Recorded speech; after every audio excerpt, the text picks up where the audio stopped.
अब ध्यान से देखो। तो बेसिकली इसमें हमें करना क्या, देखो तो हमने लास्ट क्लास में जो ब्यूटेन की कॉन्फर्मेशंस पढ़े थे, है ना।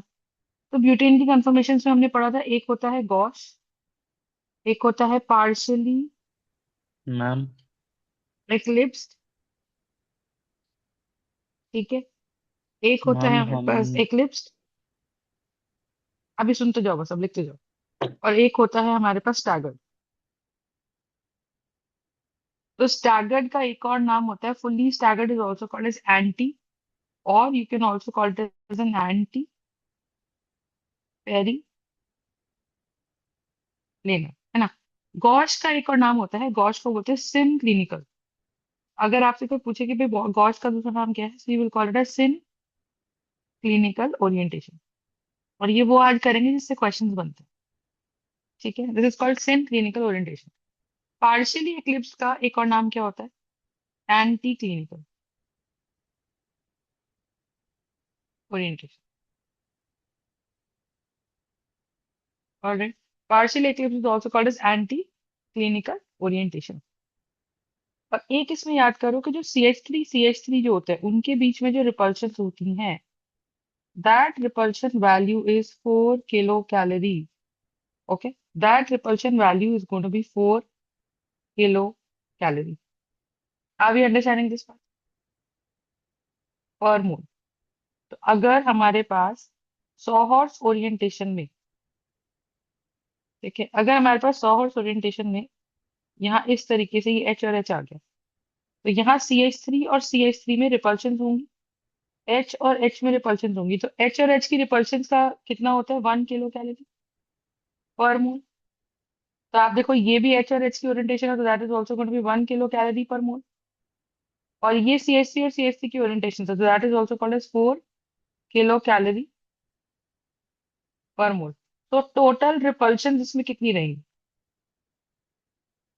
That is going to be 4 + 1 + 1, so that's going to be 6 kilo calorie per mole. Are we understanding this part? ठीक है। तो ये जब सी एच थ्री हमारे बिल्कुल 0 डिग्री एंगल पे होता है, मतलब बिल्कुल एक दूसरे के पीछे, then the gap is 4 kilo calories per mole. Are we understanding this part? Okay. Next हमारे पास इसके अंदर क्या है, नेक्स्ट हमारे पास इसके अंदर है कि अगर मेरे पास यही सी एच थ्री ऐसे हो गए, स्टैगर्ड में आ गए। अब स्टैगर्ड में आने का मतलब क्या है, आप देखो कि यहाँ से इस सी एच सी एक्चुअली ये वाला जो सी एच सी है, इसको अगर मैं इस कार्बन पे प्लॉट करूँ तो ये सी एच सी यहाँ है। इनके बीच का एंगल कितना है, 60 डिग्री। तो जब दो सी एच थ्री डिग्रीज, एक ऐसे सी एच थ्री है और एक ऐसे सी एच थ्री, अगर ये 60 डिग्रीज पे आ गए, then the energy is 0.9 kilo calorie. Then the energy is 0.9 kilo calorie, ठीक है। कौन सी एनर्जी है ये, this is my repulsive energy. Are we understanding और not? This is going to be my repulsive energy. अब इसमें कुछ चीजें होती हैं, ठीक है। अब नॉर्मल क्वेश्चन हमारे पास इसमें आता नहीं है, सही है। इसमें हमारे पास जो रैंडम क्वेश्चंस आते हैं, आप ये देखो कि हमारे पास आएगा तो ब्यूटेन या प्रोपेन, है ना, ये डिफरेंट क्वेश्चंस आते हैं। लेकिन उसमें वो आपको किन किन फैक्टर्स पे टेस्ट करना है, डी एक वर्ड होता है, DEAS। डी क्या होता है, D is your dipole moment, D is your dipole moment, ठीक है। E is your electrostatic repulsion, A is your anomeric effect, S is your steric repulsion. ये चार फैक्टर्स हमारे ऐसे हैं, तो मैं इसको डी वर्ड से याद रखती, DES, ठीक है। ये हमारे सारे के सारे non bonding orientation, non bonding forces हैं जो डिसाइड करते हैं कि कौन सा ओरिएंटेशन स्टेबल है और कौन सा ओरिएंटेशन स्टेबल नहीं है। ठीक है, that is these. Got the point? Is that part clear? So that is going to be a non-bonding force. That's going to be a non-bonding forces. जो हमारी बॉन्डिंग फोर्सेस होती हैं, तो बॉन्डिंग फोर्सेस के अंदर बेसिकली एक तरह से एनोमेरिक इफेक्ट आता है जो कि माइनस हाइपर कॉन्जुगेशन है, that is minus H effect. Minus H effect को हम क्या बोल सकते हैं? Minus negative hyper conjugation. So we're going to call it as a negative hyper conjugation. Got the point or not?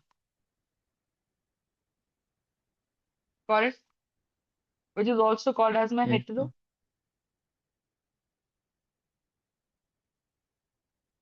hetero hyper conjugation. ठीक है, तो दो इफेक्ट्स आते हैं, अब ये क्या होते हैं वो देखते हैं। बहुत सिंपल सी बात है। देखो, जैसे फॉर एग्जांपल इसमें एक सिंपल फंडा है कि अगर किसी ओरिएंटेशन का डाइपोल मोमेंट ज्यादा है, तो डाइपोल मोमेंट ज्यादा होने से क्या होता है? Higher the dipole moment, higher the dipole moment, higher is the energy,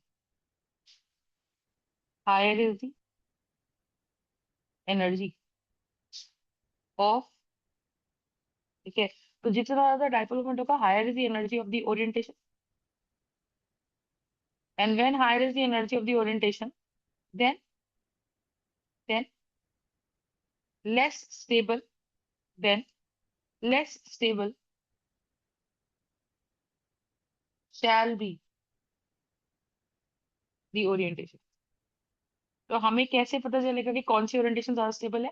तो ये जनरली हम चेक करते हैं फॉर गॉश एंड एंटी, ये गॉश और एंटी में से ज्यादा स्टेबल कौन है।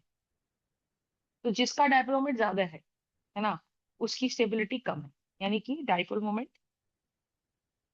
और ये क्यों होता है वो भी समझते हैं। Dipole moment is inversely proportional to stability. Stability ज्यादा, डाइपोल मोमेंट कम, रिपल्शन कम। That is also directly proportional to repulsive forces. Got the point? Are we understanding my point? Next हमारे पास इसमें क्या आता है? Next factor is electrostatic repulsion. So first factor in the DEAS word is dipole moment. E stands for electrostatic repulsion. Electrostatic repulsion का scene क्या है? जितनी रिपल्शन ज्यादा आयंस के बीच में, रेडिकल्स के बीच में, इलेक्ट्रॉन्स के बीच में, ठीक है, उतना ज्यादा उतना ज्यादा स्टेबिलिटी कम। ठीक है, उतना ज्यादा स्टेबिलिटी कम। और एक होता है, मतलब इलेक्ट्रोस्टैटिक रिपल्शन कब आती है? जब कहीं दो लोन पेयर आ जाए, या जब कहीं दो नेगेटिव चार्जेस आ जाए। ठीक है, then we have my steric repulsion.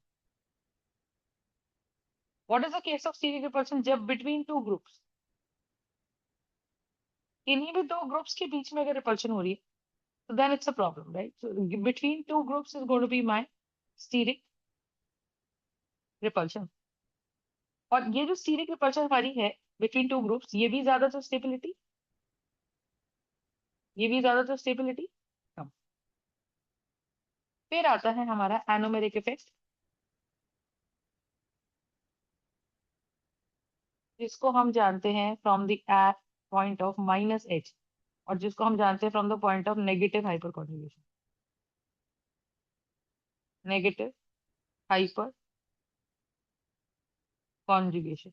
Ma'am आप एक बार स्टेरिक इफेक्ट फिर से बता दो, इससे पहले जो अब ये सब करवाए थे। समझा, अब सारा समझा दूंगी तो सुनता जाना। देखो, नॉर्मली हम किसी भी ओरिएंटेशन में क्या पढ़ते हैं? हम ये पढ़ते हैं कि भैया एक्लिप्स अगर मान ले दो ओ एच ग्रुप्स आ गए, इधर तो एक्स है और इधर एच है, इधर एच है और इधर एच है, सही बात है। तो हम ये पढ़ते हैं कि मैम इसमें ना दो लोन पेयर है। अब असली में अगर हम दिखाएं, तो लोन पेयर ही किसी ऑर्बिटल में रहता है ना? लोन पेयर ही किसी ऑर्बिटल में रहता है। तो मैंने अगर लोन पेयर बना दिया, तो ये एक आ गया।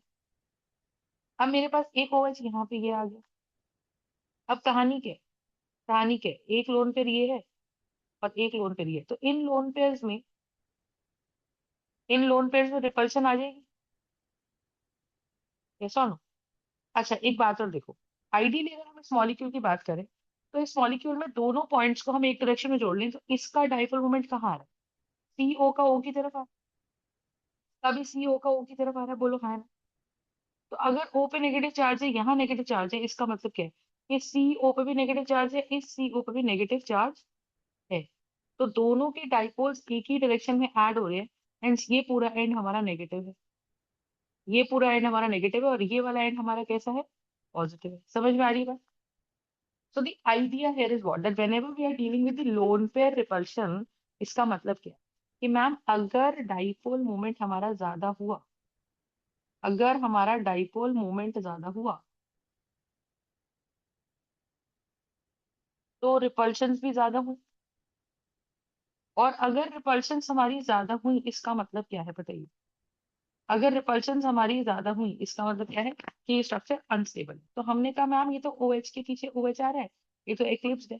तो हम बोलते हैं कि एक्लिप्स ओरिएंटेशन तो एनीवे, एक्लिप्स ओरिएंटेशन जो होती है, ठीक है, जो हमारी एक्लिप्स ओरिएंटेशन होती है वो एनी अनस्टेबल होती है। अब इसमें जो रिपल्शन आई ना वो दो इलेक्ट्रॉन्स के बीच में है, तो इसको बोलते हैं हम लोग electrostatic repulsion. Electrostatic repulsion got something to do with what? Electrostatic repulsion has got something to do with what? The repulsion between the electrons. Yes or no? या repulsion between the negative charge, दो negative charge आ गए या दो lone pairs आ गए तो वो electrostatic repulsion है। What is steric repulsion? What is steric repulsion? Steric repulsion होती है जैसे अगर मैं CH3 दे दूं, यहाँ लगा दूं, तो I hope you're understanding what do you think we'll have? We'll have C and we'll have a CH3 here and we'll also have a CH3 here. We'll have an H here and we'll have an H here. We'll have an H here and we'll have an H here. Yes or no? तो ये CH3, ये CH3, इन में क्या रहेगा? एक repulsion रहेगा, पर ये रिपल्शन किस वजह से? कोई इलेक्ट्रॉन्स नहीं है यहाँ पे, इलेक्ट्रॉन्स तो ऑलरेडी बॉन्डेड है, फ्री इलेक्ट्रॉन्स तो नहीं है, पर ये पूरा ग्रुप और ये पूरा ग्रुप, इनके बीच में इतनी कम जगह है, ये जो H के इलेक्ट्रॉन्स हैं अंदर ही अंदर और जो दूसरे H के इलेक्ट्रॉन्स हैं, how is this group spreading out in the space? ये ग्रुप हमारा इस तरह से स्प्रेड आउट कर रहा है, बोल हाँ। तो यहाँ कोई लोन पेयर फ्री तो बैठा नहीं है, बाकी एच अपने ऐसे ही, एक ग्रुप ये रहा, एक ग्रुप हमारा ये रहा। ये सुन,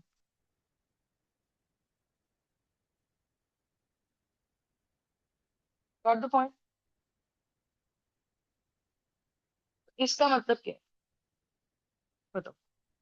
that we will have the eclipse orientation, yes और नो?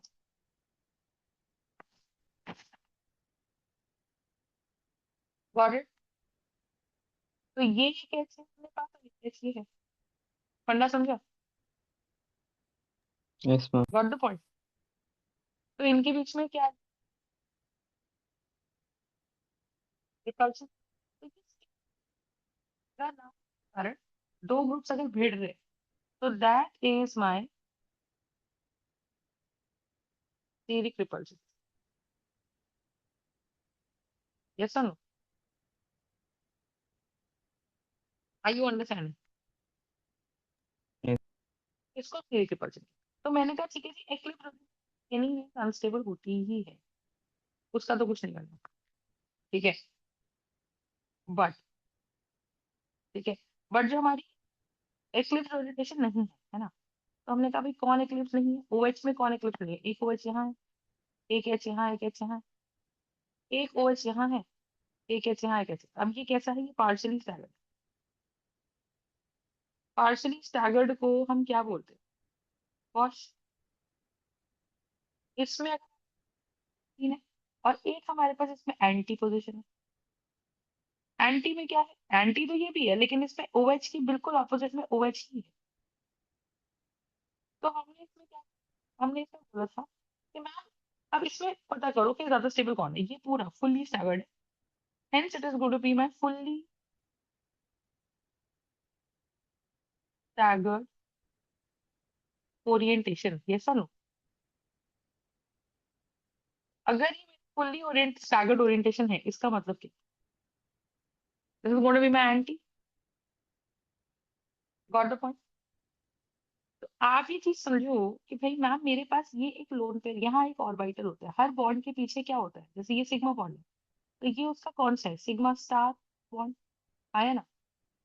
सी एच बॉन्ड अगर इधर है तो उसके जस्ट पीछे कौन होगा, यहाँ तो बॉन्ड बन गया, तो इसके पीछे कौन सा एरिया है, हम बनते हैं ना ऐसे कि मैम कोवलेंट बॉन्ड बन गया, तो ये वाला बॉन्डिंग, और पीछे वाला एरिया एंटी बॉन्डिंग। पढ़ा है कि नहीं पढ़ा बताओ? यस तो ma'am. Anti bonding molecular orbital हमारा होता है, और हम कहते हैं कि अगर बॉन्ड तोड़ना है, तो बॉन्ड तोड़ने को केमिस्ट्री में, ऑर्गेनिक केमिस्ट्री में कैसे बोलते हैं कि एंटी बॉन्डिंग में अगर इलेक्ट्रॉन डाल दोगे तो एनर्जी बढ़ जाएगी। पढ़ा है ना, एंटी बॉन्डिंग वाला ऑर्बिटल ऊपर की तरफ होता है और बॉन्डिंग वाला नीचे की तरफ होता है। तो हमने एंटी बॉन्डिंग वाले की एनर्जी ज्यादा है, तो उसमें डालते ही ये वाला बॉन्ड टूट, तो कैसे बोलते हैं, अगर हम बॉन्ड में इस वाले ऑर्बिटल पे कुछ डाल दिया, सिग्मा स्टार बॉन्डिंग में कुछ डाल दिया, अगर हमने बॉन्डिंग में कुछ डाल दिया, सही बात है, तो क्या होगा, बस बॉन्डिंग में अगर हमने कुछ डाल दिया तो क्या होगा कि मैम फिर ये वाला बॉन्ड टूटने की कगार पे आ सकता है, दिस इज वन पॉइंट। तो हर बॉन्ड के पीछे उसका एक एंटी बॉन्डिंग ऑर्बिटल होता है, हर बॉन्ड के पीछे, समझ आई? तो हर बॉन्ड के पीछे क्या है, इसका एंटी बॉन्डिंग कहाँ है, ऊपर। इस वाले बॉन्ड का एंटी बॉन्डिंग कहाँ है, नीचे। इस वाले एंटी बॉन्ड का एंटी बॉन्डिंग कहाँ है, इधर। इस वाले बॉन्ड का एंटी बॉन्डिंग है इधर। इस वाले बॉन्ड का एंटी बॉन्डिंग है इधर, इस वाले बॉन्ड का एंटी बॉन्डिंग है इधर। मेरी बात समझ में आई? तो एंटी बॉन्डिंग ऑर्बिटल जो होता है, ठीक है, तो लिखो anti bonding molecular orbital lies exactly at 180 degrees to, ठीक है, anti bonding molecular orbital lies exactly 180 degrees to a CX bond, और एनी बॉन्ड CH बॉन्ड इधर है तो उसके जस्ट ऑपोजिट पे होगा। अच्छा, इतना समझो। अब यहाँ क्या है, एक फैक्टर हमारे इसमें बॉन्डिंग में और कौन सा आता है, और एक चीज देखो इसके अंदर कि बॉन्डिंग पैरामीटर्स या bonding stability factors, bonding stability factors are more dominant over non bonding, over non-bonding factor, over non-bonding factors. Are we understanding my point?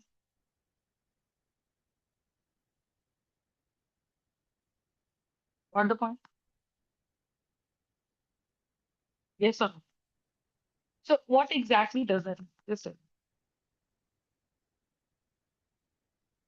right? So हमने कहा ठीक है, bonding stability factors and this is dominant over non-bonding factors. Understood my point or not? सही है? Yes. इतना clear हो गया? So this is one idea. अब कहानी देखो क्या है। कहानी हमारे पास ये है कि जो हमारे पास ये पार्शली स्टैगर्ड कंसेप्ट होगा, ठीक है, तो this is going to be bonding stability factor है ना। अब कहानी क्या है, कहानी ये है कि मैम अगर हम देखें तो यहाँ पे रिपल्शन सबसे कम है, ओ एच का बॉन्ड उधर जा रहा है, पार्शियली ओ नेगेटिव और एक्स सी पॉजिटिव है, तो जिस साइड पे इलेक्ट्रॉन्स की शिफ्टिंग हो जाती है उसी साइड पे हमारा इलेक्ट्रॉन डाइपोल मूवमेंट हो जाता है। Are we understanding? So we have this is going to be partially negative and this is going to be C positive. So this is going to be delta negative and this is going to be delta positive. Are we understanding this point? तो हम यहाँ पे क्या बोलेंगे, this is delta positive and this is delta negative, और shifting हो जाएगी ओ की तरफ, यहाँ शिफ्टिंग हो जाएगी ओ की तरफ। बात समझ में? यस और नो? तो मैंने कहा ठीक है शिफ्टिंग होगी, उस हिसाब से तो डाइपोल मोमेंट मैम एंटी का काम है। अब सारे फैक्टर लगा लो, डाइपोल मोमेंट ये ए है ये बी, ठीक है, या मैं गॉश एंड एंटी बोलूंगी, तो गॉश का डाइपोल मोमेंट ज्यादा इंपॉर्टेंट, हम कहेंगे कि गॉश का डाइपोल मोमेंट ज्यादा और एंटी का डाइपोल मोमेंट कम। बहुत बढ़िया। नेक्स्ट हमारे पास क्या आता है, इलेक्ट्रोस्टैटिक रिपल्शन किस में कम।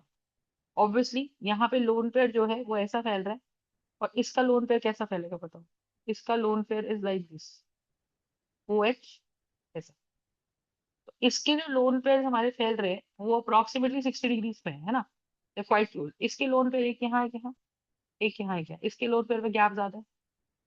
तो ऑब्वियसली अगर हम इलेक्ट्रोस्टैटिक रिपल्शन की बात करें, तो इलेक्ट्रोस्टैटिक रिपल्शन या स्टीरिक रिपल्शन हर हिसाब से एंटी में कम है और गॉश में ज्यादा है। ठीक है, तो ऐसा तो लग रहा है कि भाई जिसका डाइपोल मोमेंट ज्यादा उसकी एनर्जी ज्यादा, और जिसकी एनर्जी ज्यादा वो स्टेबल कम, है ना।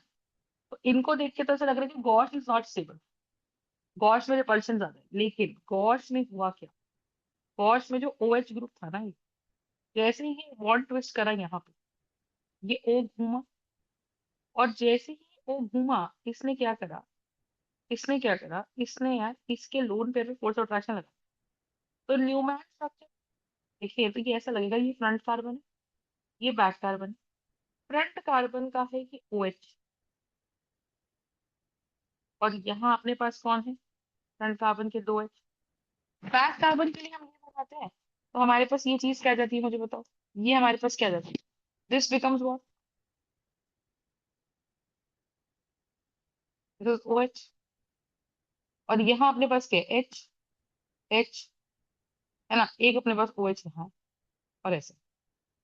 अब ये अंडरस्टैंडिंग, तो we gonna have an O H here. अब ये एच क्या करेगा, इसके लोन पेयर पे फोर्स ऑफ अट्रैक्शन लगाएगा, और जब वो इसकी फोर्स ऑफ अट्रैक्शन लगा रहा है, इसका मतलब क्या है कि ma'am there is some repulsion, जो थी जो भी थी, वो इस बॉन्डिंग, हाइड्रोजन बॉन्डिंग की वजह से सब खत्म हो गई। और हमने तो एक चीज सीखी है कि कहीं पे भी किसी भी टाइप का बॉन्ड बन जाए, बॉन्डिंग से जो स्टेबिलिटी आती है, तो इस हिसाब से लग रहा है कि भैया gosh is more stable than, gosh is more stable than anti. हाँ है ना, gosh is more stable than anti. अब ये अंडरस्टैंडिंग,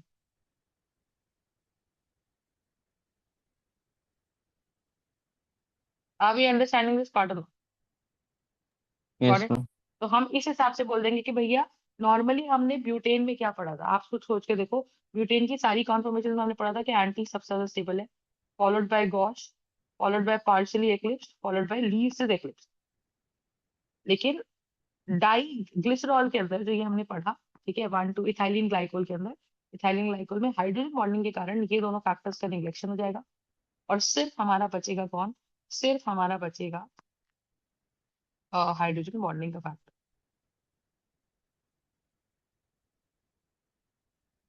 ये सुन, फंडा समझ में आया या नहीं, यस। ठीक है। So this is very important, तो यहाँ पे हाइड्रोजन बॉन्डिंग इज इम्पोर्टेंट। ठीक है, तो अगर कहीं हाइड्रोजन बॉन्डिंग बन रही है, वो सब पे भारी है, सब पे भारी। Okay, any doubts in this, just, no ma'am. ठीक है।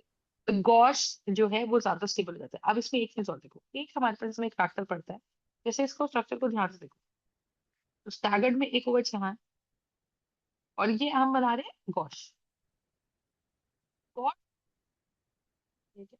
तो वही hydrogen bonding is a factor जो इसको स्टेबिलिटी दे रहा है। एक फैक्टर और क्या है, देखो, एक ओएच यहाँ लगाया, और एक एच हमने यहाँ लगाया, एक एच हमने यहाँ लगाया, इस पे एक एच हमने यहाँ लगाया, और इस पे एक एच हमने यहाँ लगाया। अब ध्यान सुनना, जहाँ ये पिंक वाला एच है, तो ब्लू वाला एच यहाँ, अब अगर ये पिंक वाला है तो यहाँ लाया करेगा, ये ब्लैक वाले का आर्टिकल यहाँ लाया करेगा, नीचे जो बना है सिग्मा स्टार, ये क्या है, ये है, ये भी sigma star,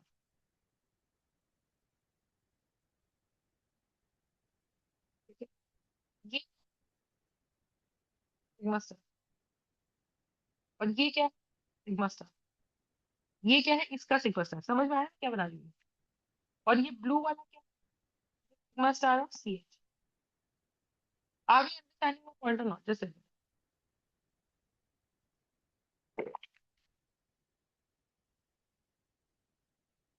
what the point और नॉट। यस अब ma'am. O H hydrogen bonding तो बन ही गई थी, ओ एच में हाइड्रोजन बॉन्डिंग तो बन गई, इस एच ने इसको फोर्स ऑफ अट्रैक्शन लगा दिया, सही है। अब आप ये देखो, क्या हमने हाइपर कॉन्जुगेशन पढ़ा, हाइपर कॉन्जुगेशन में क्या पढ़ते थे कि भाई मैम यहाँ पे अगर मान लो पॉजिटिव चार्ज है, तो ये बॉन्ड क्या, rotation used to be free, rotation about the sigma bond is free. तो बारी बारी क्या होता था, बारी बारी ये वाले इलेक्ट्रॉन्स घुस जाते थे इसके अंदर, होते थे कि नहीं होते थे बता। तो धीरे धीरे थोड़ी देर से ही ये वाला बॉन्ड टूट जाता था और यहाँ डबल बॉन्ड बन जाता था। बोल हाँ। अगर एक yes, मेरे पास पी ऑर्बिटल है, अगर एक मेरे पास पी ऑर्बिटल है कंप्लीटली, ठीक है, तो ये पी ऑर्बिटल जो है ना अपने पास ये, वो इसके लोन पेयर में यहाँ घुस जाएगा। कंसेप्ट समझे? तो यहाँ पे एक पाई बॉन्ड का ये है हमारा कैसा ऑर्बिटल, ये वाला हाइब्रिडाइज्ड, और ये वाला होता था, ये होता था अनहाइब्रिडाइज्ड। आप ये अंडरस्टैंडिंग? तो rotation about the sigma bond is 3। उसके चक्कर में हाइपर कॉन्जुगेशन है। अच्छा, हाइपर कॉन्जुगेशन के चक्कर में ये जो सिंगल बॉन्ड होता था वो करता था, वो अब कन्वर्ट हो जा रहा है थोड़ा सा पार्शियल डबल बॉन्ड में। यस और नो? तो पार्शियल डबल बॉन्ड का बनना भी तो एक तरीके से बॉन्ड फॉर्मेशन ही है। अब आप देखो लॉजिक यहाँ पे क्या हो रहा है। यहाँ पे भी बॉन्ड टूट नहीं रहा, लेकिन हाइपर कॉन्जुगेशन के लिए क्या हो रहा है, ये जो ग्रीन वाला है ना बॉन्ड, आप देखो ये हाइपर कॉन्जुगेशन करेगा इसके एंटी, पिंक वाले के साथ एंटी बॉन्डिंग। बोलो हाँ ना? तो यहाँ पे एक डबल बॉन्ड बना, और एक हमारा बॉन्ड है नीचे वाला, सिर्फ C H bond hyperconjugation करता है या स्ट्रेट अवे लोन पेयर करता है। तो अगर मान लो इस कार्बन की जगह कोई ऐसा एक्स ग्रुप होता जिसके पास यहाँ लोन पेयर हो जाता या यहाँ लोन पेयर हो जाता, तो वो भी हाइपर कॉन्जुगेशन कर देता। पर यहाँ पे हाइपर कॉन्जुगेशन हो कहाँ रहा है, यहाँ पे हाइपर कॉन्जुगेशन हो रहा है सी एच का इन, सी एच बॉन्ड का in the sigma star orbital of, C H का in the sigma star orbital of C O H. Yes और नो? आप ये देखो कि यहाँ वाले के अंदर ये जो सी एच है, ये इसके अंदर शिफ्ट कर रहा है, और ये जो सी एच है वो इसके अंदर शिफ्ट कर रहा है। फंडा समझ में आ गया कि नहीं आया? तो ये जो सी एच है शिफ्टिंग है, और ये जो सी एच है इट इज शिफ्टिंग है। फंडा समझा नहीं? बताइए। What the point of idea है yes, ma'am. पास है? Any doubts in this? तो C H here is in the sigma star orbital of C O H. Yes or no? Yes or no? तो यहाँ पे दो और बॉन्ड भी तो बन रहे हैं भाई। देखो एक बॉन्ड ये बन रहा है, और एक बॉन्ड ये इसके साथ ओवरलैप कर रहा है, कभी कर रहा है कभी बना रहा है। ठीक है? तो इसका मतलब क्या, आप सी ओ एच का बॉन्ड हाइपर कॉन्जुगेट नहीं करता, ठीक है, कोई भी सी एक्स का कोई बॉन्ड हाइपर कॉन्जुगेट नहीं करता, सिर्फ सी एच बॉन्ड करता है या लोन पेयर करता है। तो मैं कह रही हूँ कि भैया यहाँ पे तो तीन तरह से बॉन्डिंग बन रही है, इसीलिए इसमें gosh is more stable than anti, इसी को बोलते हैं। और ये जो एच बॉन्ड का इसके एंटी बॉन्डिंग में जाना होता है, इसे ही बोलते हैं एनोमेरिक। अब यहाँ लोन पेयर होता तो हो जाता है एनोमेरिक इफेक्ट, नहीं तो इसको यहाँ बोलोगे माइनस एच इफेक्ट। ओके, इसी को आप क्या बोलोगे, minus H effect. Any doubts in this? Any doubts in this, just tell me. No, ma'am. Yes और no? Got the point? So that's the basic Yes, idea that we have. Gauss is more than that of anti. This is the idea we have. Understood? Got it on? yes, अब next देखो, अब next देखो, अब next हमारे पास ऐसे कुछ structures आते हैं, ठीक है। अब लेट्स सपोज मैंने आपको बोला क्या, तो हमें हमें क्या कहना है इसमें, एक सिंपल बात याद रखती है कि भैया एक्लिप्स तो अनस्टेबल होता ही है, लेकिन गॉस या एंटी में से हमको चेक करना पड़ता है। चेक करने के फैक्टर्स क्या है, bonding is more dominant over anti bonding. Bonding factors में क्या क्या आ गए, या तो हाइपर कॉन्जुगेशन आ गया, है ना, या हमारा क्या आ गया, हाइड्रोजन बॉन्डिंग। और नॉन बॉन्डिंग फैक्टर्स में क्या क्या आ गया, डाइपोल मोमेंट आ गया, स्टीरिक रिपल्शन आ गई, इलेक्ट्रॉनिक रिपल्शन आ गई, ये वाला।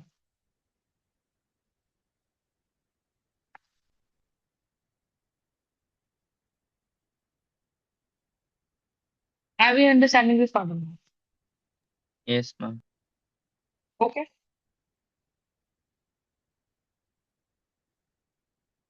Any doubts in this? So so what do you think will happen? तो मेरे पास एक स्ट्रक्चर मान लो ये है, ये एच है, एक ही एच है, और एक ही ओ आर है।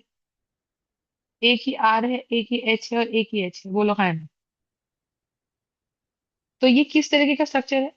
ये हमारा इस तरह से स्ट्रक्चर है, कार्बन कार्बन, यहाँ पे ओ आर लगा दिया, CH2, और यहाँ पे आर लगा दिया, कोई भी अल्काइल ग्रुप। तो R is any alkyl group. अब मैं सीधा सीधा इसके अंदर क्या चेक कर रही हूँ, मैं सीधे सीधे इसमें चेक कर रही हूँ गॉश एंड एंटी। ये मैंने प्योरली एंटी बनाया है।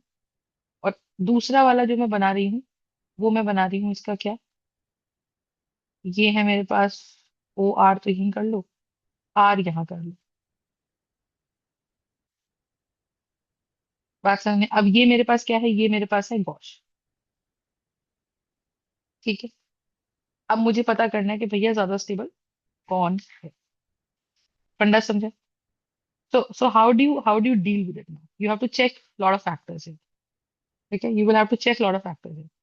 तो धीरे धीरे देखते हैं ज्यादा स्टेबल कौन है। ठीक है, तो लगाओ भाई।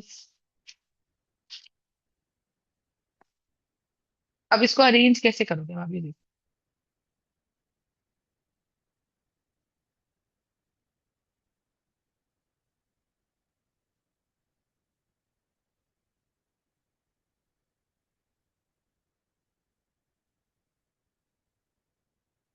ठीक है, इसमें तो एंटी ज्यादा स्टेबल है, nothing much to say about it. इसमें तो एंटी ही ज्यादा स्टेबल है ना? क्योंकि अगर आप, सॉरी तो मैंने क्या बना दिया, ये है मेरे पास, यहाँ पे आर ले आते हैं,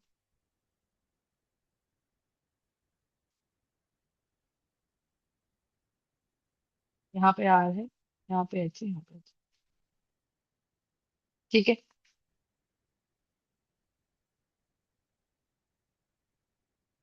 तो इसमें आप देखो, इसमें एक एंटी बॉन्डिंग ये चल रहा है, एक एंटी बॉन्डिंग ये चल रहा है, एक एंटी बॉन्डिंग यहाँ चल रहा है। अब इस लाल वाले के साथ ये हाइपर कॉन्जुगेशन कर लेगा। ठीक है, और ओ आर तो हाइपर कॉन्जुगेशन करता नहीं, इसके साथ ये कर लेगा पिंक वाले के साथ। तो यहाँ कितनी हाइपर कॉन्जुगेशन चल रही है? दो हाइपर कॉन्जुगेशन चल रही है। इस वाले में क्या सीन है, दूसरे वाले में, बताओ। दूसरे वाले में यहाँ ओ और आर है, ऐसा क्या है, ओ और आर। तो इसका जो लोन पेयर है वो इसके आर के साथ रिपल्शन करेगा, है ना? तो इसमें क्या आ गई, इसमें रिपल्सिव इंटरैक्शंस आ गई, और कोई हाइड्रोजन बॉन्डिंग का सीन लग नहीं रहा है। समझ आई? कोई हाइड्रोजन बॉन्डिंग का सीन लग नहीं रहा है। इसमें क्या है, इसमें दो तो माइनस हाइपर कॉन्जुगेशन है, तो बॉन्ड बन रहा है, यस और नो? तो बॉन्ड बन रहा है, सही है।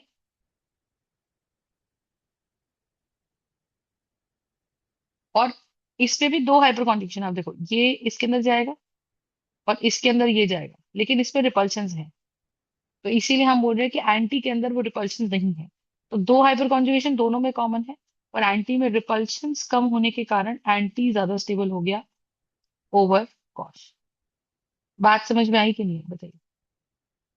कंसेप्ट समझ यस। में आया? तो अगर आर ओ आर टाइप का क्वेश्चन आ गया, अब आर ओ आर टाइप मैंने करा दी, वो आपको कैसे देंगे, वो देंगे इधर CH3 है और इधर लगा देंगे जी OCH3। तो बेसिकली वो कहना क्या चाह रहे हैं, आपको फंडा क्या है ये कंपाउंड है CH3O CH2CH2CH3। अब वो बोल रहे हैं इसके कंफर्मेशन एनालिसिस बना दो, किसके, किसके कंफर्मेशन एनालिसिस बना दो, इस कंपाउंड की। इसका नाम क्या है, इसका नाम है मिथॉक्सी, इसका नाम है प्रोपॉक्सी methane.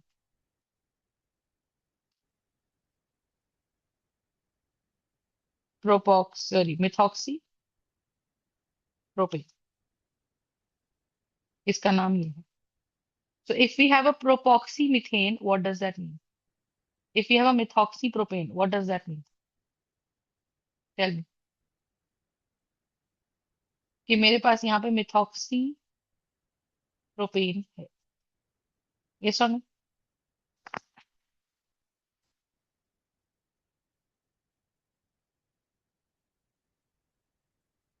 Got the point? Yes. तो ये मिथॉक्सी प्रोपेन है। अब अगर अपने पास ही मिथॉक्सी प्रोपेन है, इसका मतलब क्या है बताओ?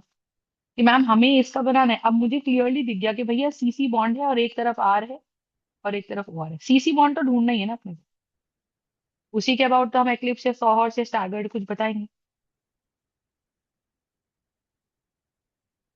Are we understanding? Yes. So that's the point, है ना? तो हमें डायरेक्ट नहीं याद करना, हमें ऐसे कोई ग्रुप दिए जाएंगे उसके अंदर बताना है।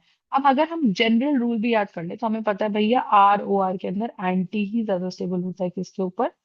कॉश के ऊपर। बात ही खत्म हो जाती है। अगर मैं आपको ऐसे बोल दूं कि भाई कितना भी ये आ जाए, कितना भी बड़ा ग्रुप आ जाए, अगर मेरे को यहाँ ओ एच लगा के दे दिया, यानी कि विसिनल विसिनल डायोल बना के दे दिया, ठीक है, अगर मुझे विसिनल डायोल बना के दे दिया, तो भी anti will be more over gosh. Sorry, gosh will be more important over gosh anti. क्यों? क्योंकि इसमें हाइड्रोजन बॉन्डिंग बन रही है। तो ये छोटे छोटे रूल्स हमको इसके अंदर याद रखने हैं। तो हर फैक्टर के ऊपर जो भी एक चीज डोमिनेट कर जाए, हमें DEAS निकाल कर देखना। फंडा समझ में आ गया? यस और नो? और -H से क्या होता है कि जो बॉन्ड स्ट्रेंथ होती है वो बढ़ जाती है। कौन सी बॉन्ड स्ट्रेंथ बढ़ जाती है, ये देखो जरा। कौन सी बॉन्ड स्ट्रेंथ बढ़ जाती है? ये वाली बॉन्ड स्ट्रेंथ बढ़ जाती है। क्योंकि एक तरीके से यहाँ पे कैसा बॉन्ड आ गया, यहाँ डबल बॉन्ड आ गया, आया ना? और अगर यहाँ डबल बॉन्ड आ गया तो ये जो सिंगल बॉन्ड था वो partial double bond character hold कर रहा है। पार्शियल डबल बॉन्ड कैरेक्टर तो ज्यादा स्टेबल होता ही। यस और नो? तो अगर आपसे पूछे कि इस वाले यस। बॉन्ड लेंथ पे क्या फर्क पड़ा, तो हम क्या बोल देंगे? हम कहेंगे कि भाई क्योंकि इस स्ट्रक्चर के अंदर नॉर्मल ये दिखने में लग रहा है कि सीसी सिंगल बॉन्ड है, बट एक्चुअली ये सीसी सिंगल बॉन्ड जो है, ये C C single bond is actually smaller due to partial double bond character, is actually smaller than the partial double bond character. Are we understanding this part? Any doubts in this? Just tell me. All right. Next, what do we have? Next, what do we have? So this is the part we have. Understood? ठीक है, concept clear हुआ? Yes ma'am. ठीक है। अब एक और देखो। अब हम यहाँ पे बात करेंगे किसकी? Very important question. ऐसे लिखा, डाइओइक एसिड। अब उसमें क्वेश्चन क्या क्या आता है? क्वेश्चन आता है कि हाई पीएच पे क्या वैल्यू है? हाई पीएच मतलब टुवर्ड्स बेसिक है। हाई पीएच पे ज्यादा स्टेबल कौन है? लो पीएच पे ज्यादा स्टेबल कौन है? मतलब लो पीएच मतलब एसिड। अब इसमें दो एक्लिप्स बनती है, फुल्ली एक्लिप्स स्टेबल है, फुल्ली एक्लिप्स स्टेबल है, और पार्शियली एक्लिप्स स्टेबल। क्या स्टेबल है बताओ? So what do you think will have? So will have a fully eclipse और will have a partially eclipse. Okay, so what is stable? Do we have fully eclipsed stable or do we have a partially eclipsed stable?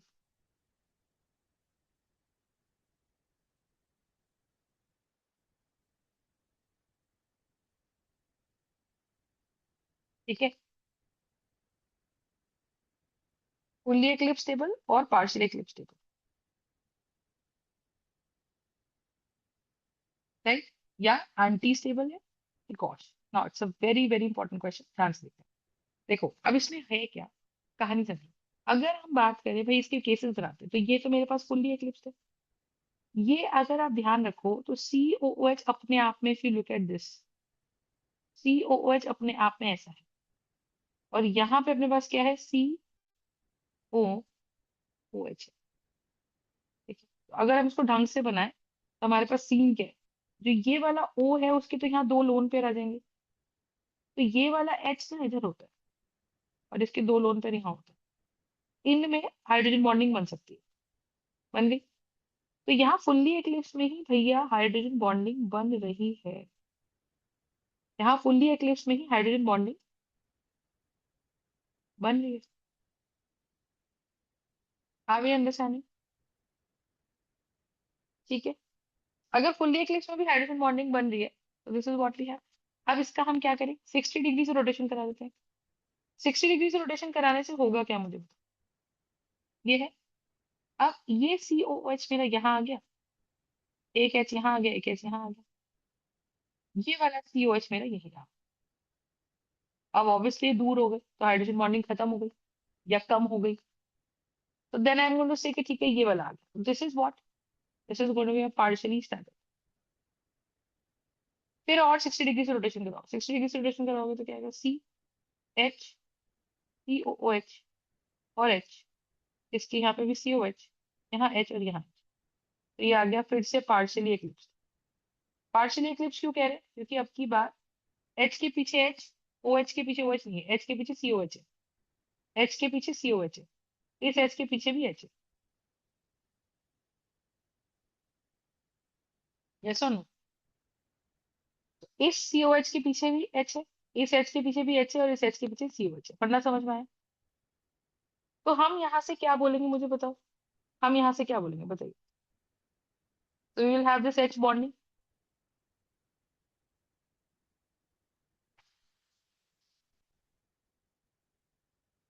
What the idea? yes, अच्छा, fully staggered क्या होता है? Fully staggered हुआ ये।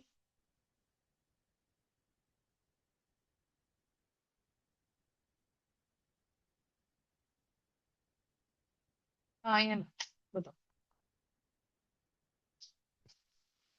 Fully staggered हुआ ये। अब कहानी क्या है, कहानी ये है कि भाई मैम अगर हमने इसको बोल दिया हाईली बेसिक मीडियम, एक बार बताओ एक बेसिक मीडियम में होता क्या है, OH होता है बहुत सारा। तो वो जो OH होता है होगा क्या, कि वो OH एसिड से रिएक्ट करता है। जब वो एसिड से रिएक्ट करने का मतलब वो इसका OH, बेस का OH और एसिड का H ही निकल जाएंगे। अगर ये निकल गए तो ये एक्चुअली COOH ना रह के ये बन जाएगा COO नेगेटिव। और COO नेगेटिव का मतलब क्या है मुझे बताओ। This is C double bond O and O negative, this is CO negative and double bond O। पढ़ना समझ में आया कि नहीं आया बताइए। अगर आप ऐसे COO नेगेटिव को सोच के देखो, अगर मैं एक्लिप्स सिचुएशन में रख दूं, एक्लिप्स सिचुएशन में रख दूं जिसमें H चला गया, तो क्या यहाँ पे नेगेटिव चार्ज और नेगेटिव चार्ज हो जाएगा, या मैं उसको पार्शियली स्टैगर्ड में भी रख दूं फॉर दैट मैटर, तो भी क्या यहाँ पे नेगेटिव चार्ज हो जाएगा। अगर नेगेटिव चार्ज यहाँ आ गया इसका मतलब क्या है बताइए, इसका मतलब क्या है कि हाँ जी मैम नेगेटिव चार्ज आ गया। अब क्या कहानी है, बोलो।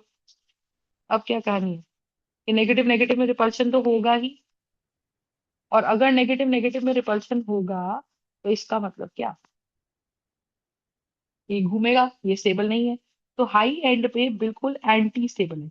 क्यों, क्योंकि उसमें जो नेगेटिव चार्ज ये बना और जो नेगेटिव चार्ज ये बना, इनमें रिपल्शन कैसा हो गया, बहुत ही कम हो गया। पढ़ना समझे? तो हाई पीएच पे कौन सा ओरिएंटेशन एग्जिस्ट करेगा इसका, कंप्लीटली एंटी। बात समझ में आई? हाँ ये ना, is this concept clear?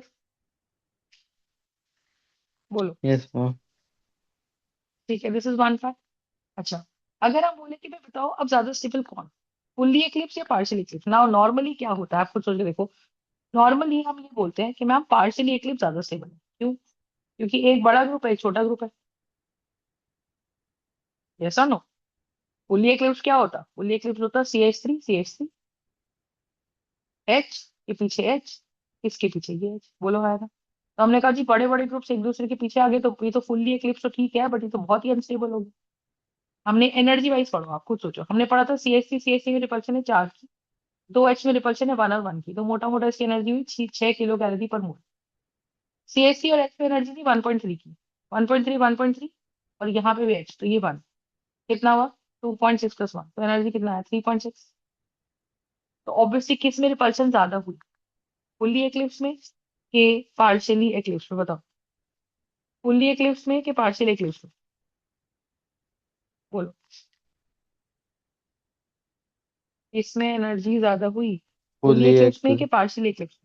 Fully eclipse में। फुली। फुली एक्लिप्स में एनर्जी ज्यादा होगी तो स्टेबल। नॉर्मली हम क्या बोलते हैं कि नॉर्मली जो हमारा पार्शियली एक्लिप्स होता है is more stable then fully eclipse. बोल हाँ। Partially eclipse is yes more ma'am. Stable then fully eclipse. हाँ। बट इस केस में क्या हो गया, देखिए इस केस में फुली एक्लिप्स में हाइड्रोजन बॉन्डिंग बन रही है। फुली एक्लिप्स में हाइड्रोजन बॉन्डिंग बन रही है लेकिन पार्शियली एक्लिप्स में हाइड्रोजन बॉन्डिंग नहीं बन रही। और अगर पार्शियली एक्लिप्स में हाइड्रोजन बॉन्डिंग नहीं बन रही इसका मतलब क्या है कि मैम ये ओनली केस जिसके अंदर fully eclipse is more stable then partially eclipse. फंडा समझा? फंडा समझा कि नहीं समझा?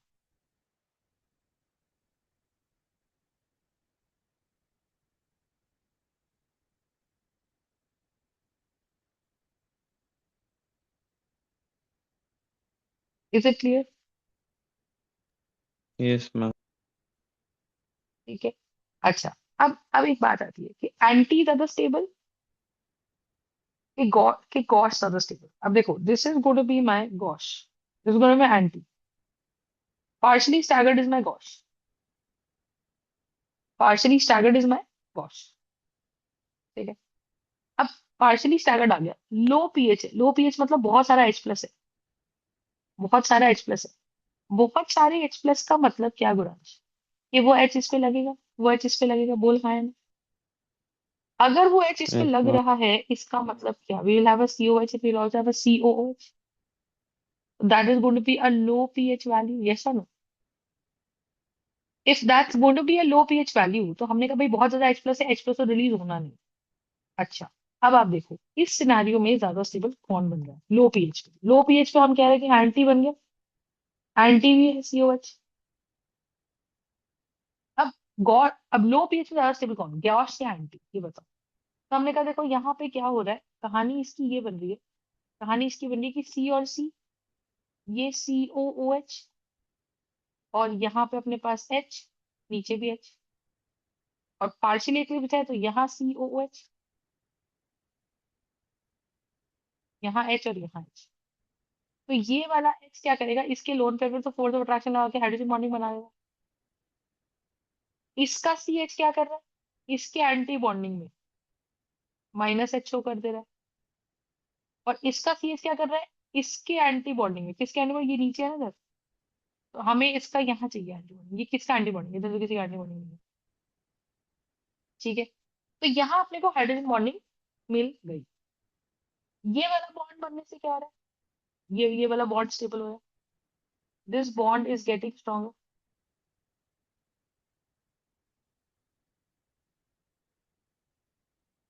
यस और no? This bond is getting stronger. Are we understand? Any doubts in this? बताओ। So this bond is getting stronger.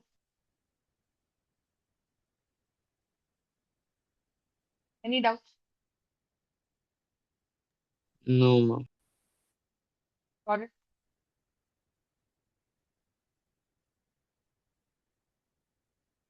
ठीक है जी। तो इसका मतलब क्या है कि लो पीएच पे हाइड्रोजन बॉन्डिंग गॉश में आ रही है, एंटी में तो हाइड्रोजन बॉन्डिंग तो आनी थी, है ना? और हाइड्रोजन बॉन्डिंग -H से भी ज्यादा स्टेबिलिटी देती है। तो यहाँ एक COH आया, यहाँ एक COH आया, ये एक H आया, ये एक H आया, ये एक H आया, ये एक H आया। ये वाला H इसके एंटी बॉन्डिंग बॉन्डिंग के साथ बॉन्ड बनाएगा, इसके एंटी बॉन्डिंग के साथ CH का बॉन्ड होता नहीं है। यस और no?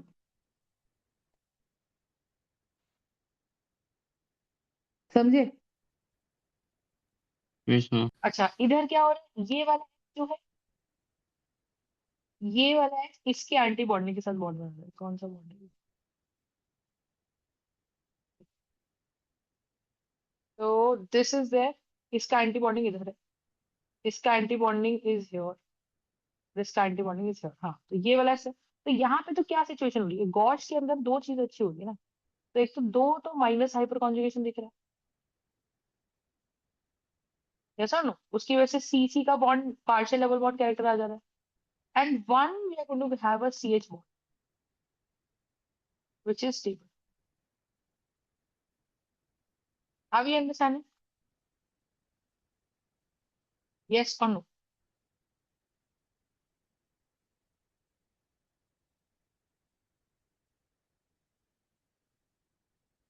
What the point or not?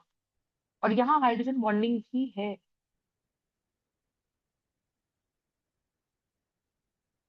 Yes or no?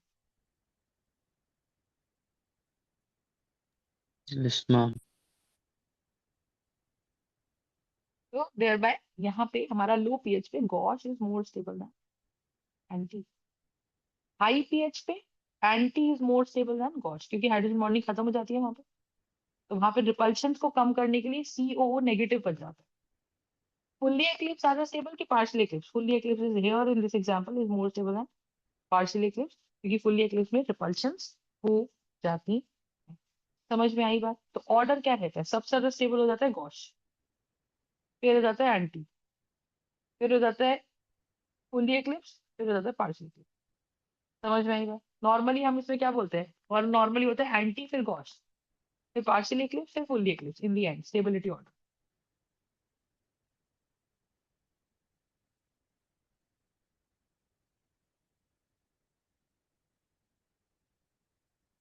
Yes और no? What the point? Okay.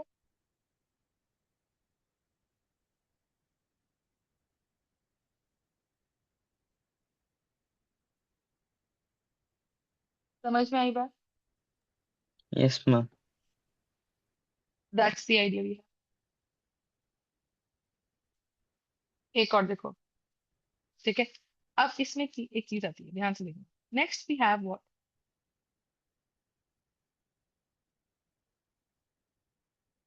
दो फ्लोरो.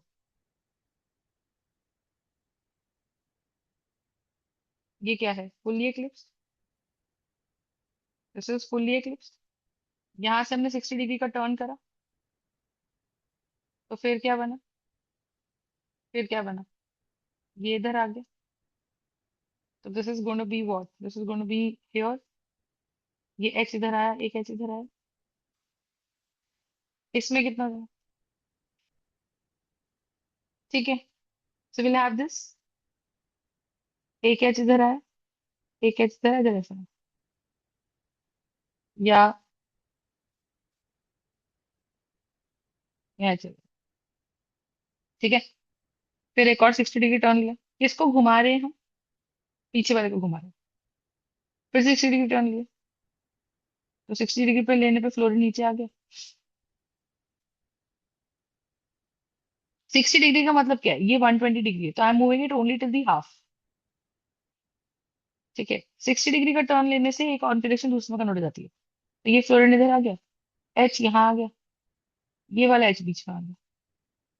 आगे वाले पे क्या हाल है? आगे वाला ये रहा, एच रहा, एच रहा. तो ये क्या बन गया मेरा? Partially eclipse. यस और no?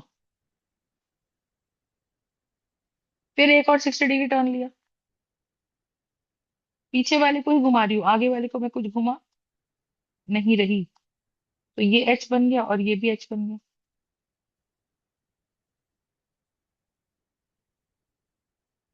Got the point?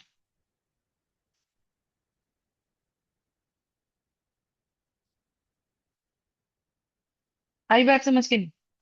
Yes, ma'am. ठीक है. So what do you think will have? This is going to be my partially staggered.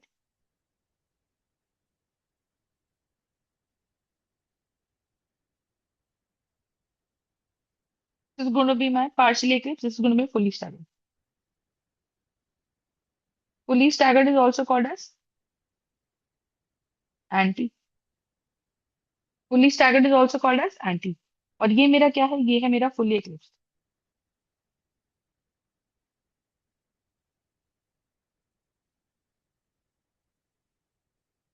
Understood my point?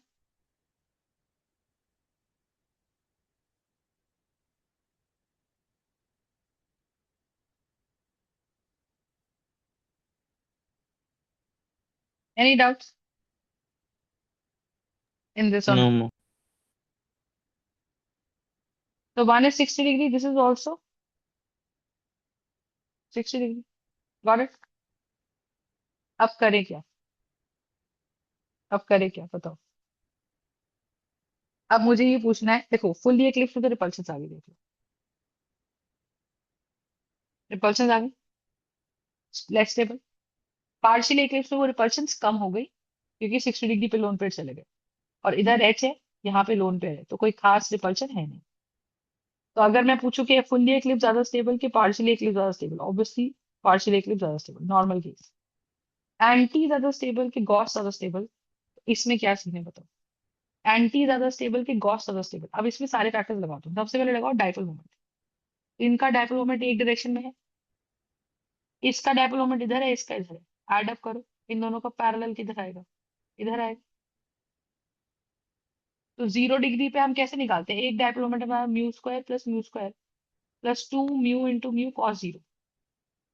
Yes और नो? तो ये बनेगा 2 mu square plus 2 mu square √4 mu square, which is nothing but 2 mu, है ना? ये क्या बन जाएगा? 2 म्यू। ये बन जाएगा म्यू, ये भी है म्यू, और ये एंगल कितने पे? 60 डिग्री पे। तो mu square plus 2 mu square plus 2 mu into mu cos 60। What is cos 60? What is cos 60? Half. Half. तो हाफ का मतलब कितना हो गया? ये हो गया मेरे पास इंटू हाफ, 2 से 2 चला गया, तो ये बन गया मेरे पास mu square, 2 mu square plus mu square, तो दैट मीन्स 3 म्यू स्क्वायर का under root, that's gonna be under root 3 mu. तो ऑब्वियसली अंडर रूट 3 म्यू होता है 1.732 म्यू। तो हमने कहा ठीक है, 1.732 म्यू भी आ गया, which also means what? Which also means what? Just tell me कि मैम डाइपोल मोमेंट गॉस का कम है, तो गॉस का डाइपोल मोमेंट जिसका कम, तो dipole moment of gauche is lesser than dipole moment of mu of gauche is less than mu of eclipse. Yes और no? Are we understanding? Yes और no? ये ठीक है। अब आ जाओ इलेक्ट्रोस्टैटिक रिपल्शन पे। इलेक्ट्रोस्टैटिक रिपल्शन के हिसाब से ज्यादा स्टेबल कौन है?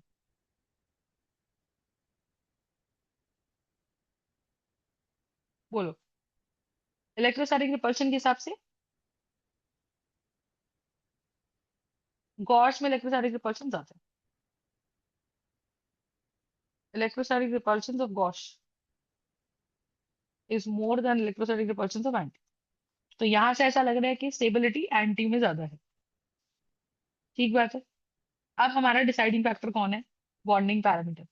बॉन्डिंग पैरामीटर क्या? हर एक का वो बनाओ, इस बॉन्डिंग का इधर एंटी बॉन्डिंग, इस बॉन्डिंग का इधर एंटी बॉन्डिंग, और इस बॉन्डिंग का इधर एंटी बॉन्डिंग। यस और नो? इस बॉन्डिंग का इधर एंटी बॉन्डिंग, इस बॉन्डिंग का इधर एंटी बॉन्डिंग, और इस बॉन्डिंग का इधर एंटी बॉन्डिंग। बोल हाँ या ना? तो अब सी एच बॉन्ड ही डोनेट करता है, तो ये सी एच बॉन्ड इस ऑरेंज वाले में चला जाएगा, इधर से क्या हो जाएगा? इसका सी एच इसके येलो में आ जाएगा, और इसमें क्या हो जाएगा? कौन सा बनाया मैंने? एंटी बना रखा है ना? यस और नो? और इसका एच इसके अंदर आ जाएगा। आया ना?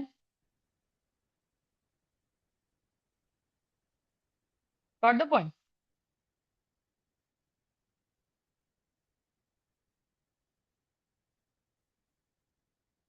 तो सी एच बॉन्ड तो ट्रांसफर कर जाएगा बॉस।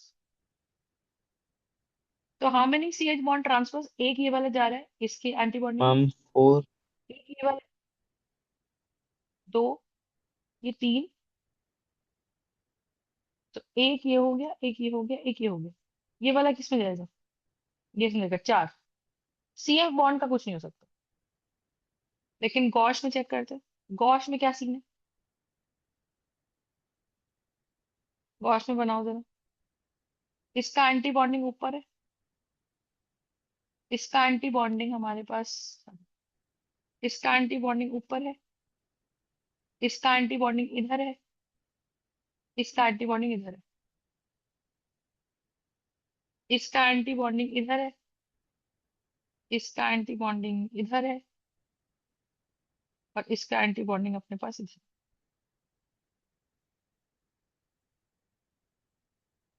इधर। तो सी एच जाएगा, क्या क्या ट्रांजिशन दिखेंगे, ये सी एच जा रहा है इस पिंक वाले के साथ, ये सी एच जा रहा है इस ग्रीन वाले के साथ, है ना। ये एच जा रहा है इस ऑरेंज वाले के साथ, हम इसमें भी 4 आ रहा है। इसमें भी जा रहा है। समझ में आई बात। इसमें ज्यादा स्टेबल कौन है बताओ।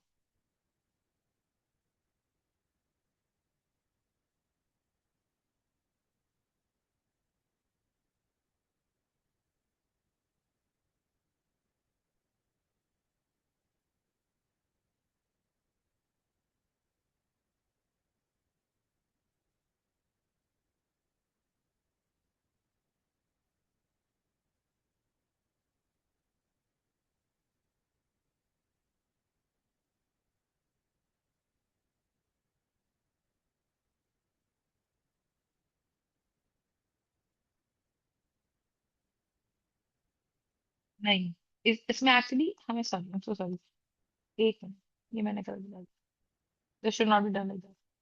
इसमें करना क्या है, हमें सिर्फ सी एफ बॉन्ड्स देखने हैं। सिर्फ सी एफ बॉन्ड्स के एंटी बॉन्डिंग में देखना है। देखो ये सी एफ बॉन्ड का एंटी बॉन्डिंग ये इंपॉर्टेंट है, और इस सी एफ का एंटी बॉन्डिंग ये इंपॉर्टेंट है। इसमें देखना है कि कोई इसको तोड़ने आ पा रहा है कि नहीं आ पा रहा है। तो सी एच बॉन्ड तोड़ने आ रहा है ना, देखो इसमें, इसके एंटी बॉन्डिंग में कोई सी एफ बॉन्ड नहीं है, इसके एंटी बॉन्डिंग के पैरेलल में कोई सी एफ बॉन्ड नहीं है, तो यहाँ नहीं हो रहा, लेकिन इसकी सी एफ बॉन्ड के एंटी बॉन्डिंग में ये एच आ जाएगा। समझ आई। और इसके सी एफ एंटी बॉन्डिंग में ये एच आ जाएगा, है ना।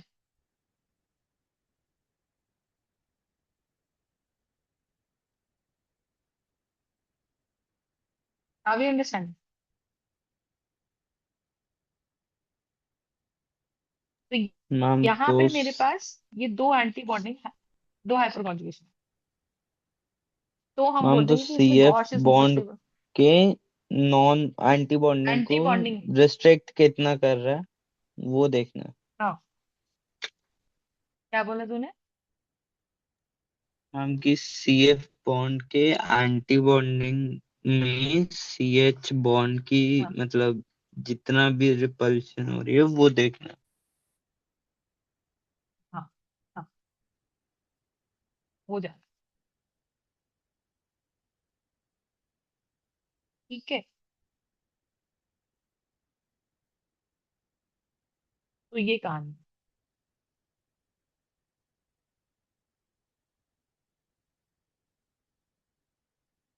इसीलिए इस केस में हमारा जो होता है, इस केस में हमारे पास क्लोरीन का gosh is more stable than anti.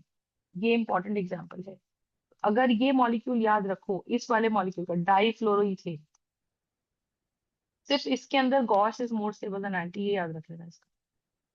बाकी अगर सब क्लोरो आ जाए या ब्रोमो आ जाए,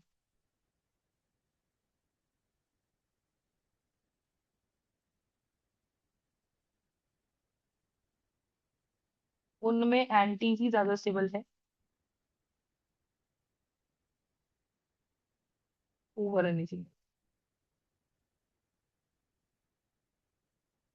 यस और नो, उसमें एंटी ही ज्यादा स्टेबल है over anything. Got the point. तो यहाँ हमारे पास anti is more stable than gauche, इसके अंदर भी anti is more stable over gauche, इसके अंदर anti is more stable over gauche. बात समझ में आई?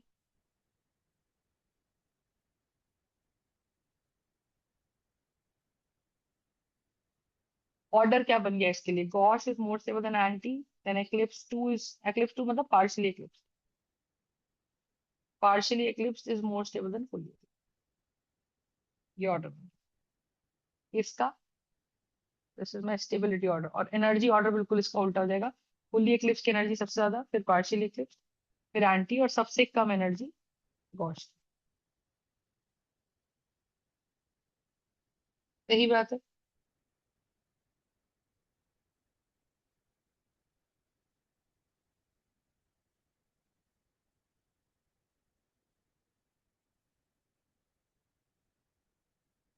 अच्छा, इसमें एक चीज और बताती हूँ। देखो, इसमें मान लो सी एफ बॉन्ड, तो C F bond is small bond, ये आपको समझ आता होगा। ये बॉन्ड ओवरलैप छोटा है, तो इसका एंटी बॉन्डिंग भी छोटा ही है ना, एंटी बॉन्डिंग भी छोटा ही है। तो इसके एंटी बॉन्डिंग में ये एच ट्रांसफर कर सकता है। यू अंडरस्टैंड, इसके एंटी बॉन्डिंग में सी एच का बॉन्ड भी सेम, लगभग लगभग सेम साइज का है, तो ये इसमें इजिली ट्रांसफर कर सकता है। एक बॉन्ड छोटा है, एक बॉन्ड बहुत लंबा है, इनमें अच्छा ओवरलैप होगा कि खराब, बताओ। मैम खरा। बताओ, खराब। इसीलिए अगर सी सी एल का बॉन्ड लॉन्गर है तो उसका एंटी बॉन्डिंग भी लॉन्गर है, तो उनमें अगर तो उससे तो ओवरलैप अच्छा चाह कर भी नहीं हो सकता। जबकि सीसीएल बॉन्ड को तोड़ना आसान है, सीसीएल बॉन्ड को तोड़ना आसान है क्योंकि सीसीएल बॉन्ड लॉन्गर है, तो हम उसके एंटी बॉन्डिंग में अगर इलेक्ट्रॉन डालेंगे तो सीसीएल बॉन्ड जल्दी टूट जाएगा क्योंकि इट्स अ वीक बॉन्ड। लेकिन सीसीएल बॉन्ड का जो एंटी बॉन्डिंग है वो लॉन्गर है। अब एंटी बॉन्डिंग लॉन्गर होने से हुआ क्या, बताओ। एंटी बॉन्डिंग लॉन्गर होने से हुआ क्या, ये बॉन्ड इसमें इलेक्ट्रॉन डेंसिटी पूरी तरह से डाल नहीं पाया, तो ये बॉन्ड टूटा नहीं। तो फिर यहाँ पे हम सिर्फ रिपल्शन ही देखते हैं, हम इसमें ये माइनस एच इफेक्ट या बॉन्डिंग पैरामीटर का इफेक्ट नहीं देखते। बात समझ में आ गई इससे, तो बताइए, इज इट क्लियर और नॉट। Yes ma'am. ठीक है, नेक्स्ट हम स्टार्ट करते हैं।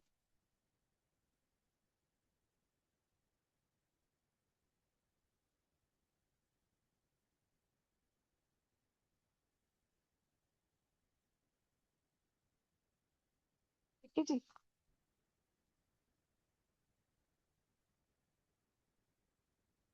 अब इसका मैं फैक्टर देखोगे, अब इसका फैक्टर हमारे पास ये है, क्या है, मैंने आपको दिया ये,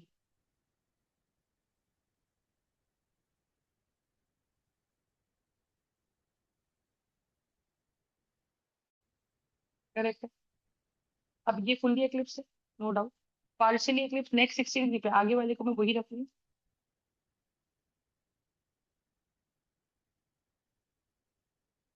साइनाइड यहाँ है, ये एच है और ये एच है। इसमें क्या हो रहा है, साइनाइड यहाँ है, एक एच यहाँ, एक एच यहाँ, ठीक है। फिर 60 डिग्री रोटेशन कर दो, फिर पीछे वाले को रोटेट करा दो, तो सी एन कहाँ पहुंच जाएगा, यहाँ। एच पहुंच जाएगा यहाँ, एच पहुंच जाएगा यहाँ, एक पहुंच जाएगा सी एन यहाँ, एक पहुंच जाएगा एच यहाँ, एक एच यहाँ, इनको तो कोई दिक्कत ही नहीं। तो ये मेरा पार्शियल एक्लिप्स बन गया, ठीक है। तो this is my full eclipse,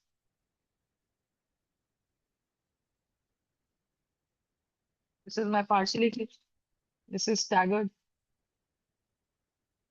और यानी कि गॉश, पार्शियली गॉश स्टैगर्ड यानी कि गॉश। और एक हमारा बन गया क्या, एंटी,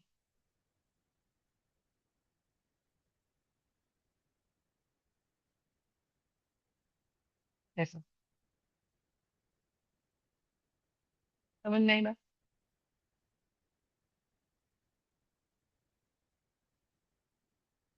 ठीक है। तो that's what we have got. अब करें क्या, ठीक है जी, बन गया। अब क्या करें, अब सी एन के एंटी बॉन्डिंग बना लो, उसमें एच का कुछ हो रहा है कि नहीं हो रहा है, बताओ, बोलो। पार्शियली स्टैगर्ड में ये इधर है, ये इधर है, इसके एंटी बॉन्डिंग में ये एच आ जाएगा, और इसके एंटी बॉन्डिंग में ये वाला एच आ जाएगा। तो यहाँ पे दो हाइपर कॉन्जुगेशन दिखती है। हाइपर कॉन्जुगेशन दिखने से क्या हुआ, बॉन्ड बन गया स्ट्रॉन्ग। लेकिन यहाँ इस केस में हम देख रहे हैं तो कोई हाइपर कॉन्जुगेशन दिख नहीं रही है, हाँ या ना। उस हिसाब से हम इसके लिए भी क्या बोल देंगे, इसके लिए भी हम बोल देंगे कि gosh is more stable than anti. तो बेसिकली कहने का मतलब क्या है ना, कि जिन भी एलिमेंट्स का एटॉमिक नंबर लेस देन 10 है, अगर उनकी जोड़ियां आ गई दो दो की, जैसे कार्बन और नाइट्रोजन दोनों, ऑक्सीजन, ये सब जो है, इनमें इनमें हाइपर कॉन्जुगेशन देखा जाता है। इनमें हाइपर, अगर यहीं पे ये सल्फर हो जाता, यहीं पे ये नाइट क्या हो जाता, सिलिकॉन नाइट्रोजन हो जाता, तो मैं उस केस में रिपल्शन लिख देती। तो फिर मैं बोल देती जी anti is more stable than gauche. लेकिन इस केस में gauche is more stable than anti, क्योंकि हम हाइपर कॉन्जुगेशन देख रहे हैं। मोर देन 10 एटॉमिक नंबर वालों में हाइपर कॉन्जुगेशन नहीं हो पाता है, क्योंकि बॉन्ड ही लंबा हो जाता है। बात समझ में आई? ये बॉन्ड ही यहाँ पे मान लो क्लोरीन हो जाता तो वो लॉन्गर बॉन्ड है, तो उसमें हाइपर कॉन्जुगेशन देखेंगे भी तो कोई फायदा नहीं है। समझ आई? तो फ्लोरीन हो गया, उसमें भी हम क्या बोल रहे हैं जी, gauche is more stable than anti. Gauche is more stable than anti.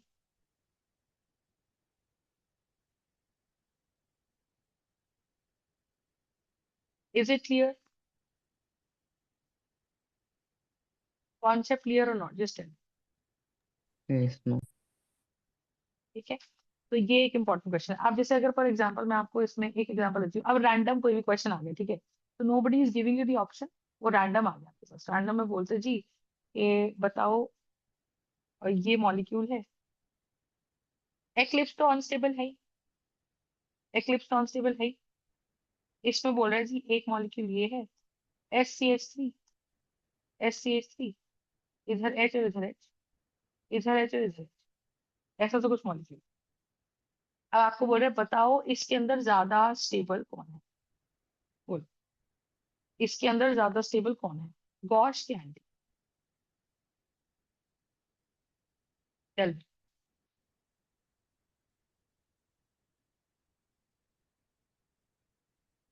ये ज्यादा स्टेबल कौन है, गॉश के एंटी?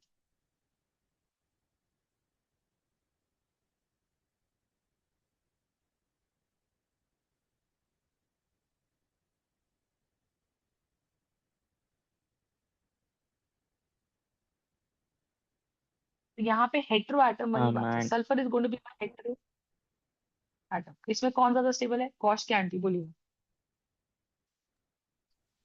मैम एंटी नहीं होना चाहिए। एंटी हो जाएगा इसमें से। आगे बात समझ? Yes ma'am. तो that is the idea, that is the idea. फंडा समझ में आया? तो जहां पे भी आप समझो एलिमेंट आ जाए, दो एलिमेंट आ जाए 10 से नीचे, उनमें गॉस स्टेबल देन एंटी। ठीक है। कहीं पे भी अगर आ जाए अबव 10, वहां anti step more than Gauss. खत्म बात। ओके। अब आप इससे रिलेटेड आप कोई भी क्वेश्चन आगे करोगे आपसे हो जाएंगे। अभी ऑक्सीजन रिलेटेड वाले अभी मैंने आज नहीं कराया, वो हम कल करेंगे। ठीक है। तो इतना ओके। हमने आज कर दिया है। समझ आ गया? मेजोरिटी पोर्शन खत्म हो गया हमारे कॉन्फर्मेशन एनालिसिस का। If you try out these questions you will be able to solve majority of them. अब कोई भी किताब उठा ले, यू स्टार्ट सॉल्विंग देम। दो चार जगह प्लेनरिटी वाले क्वेश्चन आएंगे, ओ वाले मत करना अभी, वो मैं करवाऊंगी। ओके कल खत्म होगा साइक्लिक के साथ। ठीक है। डेकल एंड सिस्टम सब कल कराऊंगी, तेरे को कल समझ आ जाएगा सब। Is it clear? मैम। बहुत आज के लिए किस कल हम बुक से करना है कंप्लीट करेंगे तो क्वेश्चन? 10 बजे। कोई वो उठा ले, वो उठा ले, बालाजी उठा ले। मैम बालाजी